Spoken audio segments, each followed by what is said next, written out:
Over the past 4 years, we have learned a lot at Troop High.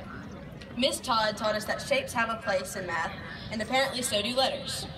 Ms. Ashmore taught us that rapping is the only way to memorize anything. Mr. Giddens taught us that to overcome our fears, you need to show your fear who's boss. Which means if you're afraid of birds, you need to hang a stuffed one up by its neck to show other birds what will happen if they come after you. But we didn't just learn things in the classroom. Whether you had a coach who looked out for you, like Coach Jurgen did for me, or you simply discovered the saying, "You can't do this assignment the night before," is completely untrue. We will all leave Troop High knowing more than we did when we first walked through those doors. But I think that one of the main things that we should take away from these high school years is that we shouldn't be afraid to fail. This lesson was hard for me to learn, as I am someone who always wants to be right and will continue arguing my point even after I realize I'm wrong. Over the years, we've been told what we have to do in order to succeed in life. We have to make good grades. We have to do everything our teachers tell us to do. We've been going about it all wrong, though. There aren't specific things you need to do to succeed. What is success to one person may be failure to another.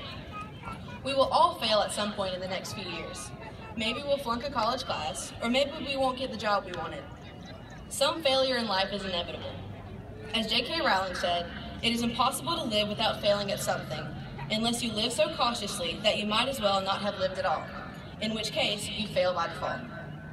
Failing can teach us. It can show us what we did wrong and what we need to do differently in order to succeed. The only time that we really become a failure is when we stop trying to learn and grow. Failing is vastly different from being a failure. When is it decided that you're a failure? After living for only 19 years, can you honestly say that you're a failure or that the rest of your life will be a failure? Or is it better to wait until you're 90, when you have years of evidence to back up your claim? We know Walt Disney as the man behind almost every movie we watched as a child, and yet he was fired from a newspaper because his editor felt he lacked imagination and had no good ideas. Thomas Edison's teachers told him he was too stupid to learn anything. A young Jay-Z couldn't get a record label to sign him, and now he's worth $550 million. Better yet, he's married to Beyonce. So you see, just because you may not have achieved your goal doesn't make you a failure. As the old adage says, if life gives you lemons, make lemonade. I'm sure Beyonce would agree with that. Years from now, you probably won't remember the speech. Thank God. But I implore you, as you walk off this stage with your diploma and into an uncertain future, remember this. Don't let the fear of failure dictate your decisions. Make your choices based on what you really want and what will make you happy. Because what is the point of living a safe life if you aren't enjoying it? Do things that will challenge you, and if you fail, that's okay. Join the club.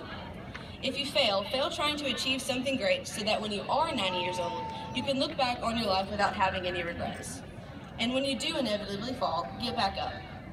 Winston Churchill said, "Success is not final. Failure is not fatal. It is the courage to continue that counts." As we leave Troop High School behind us and head into our future, remember, have the courage to fail. Congratulations, class of 2016, and thank you. A lot of quotes.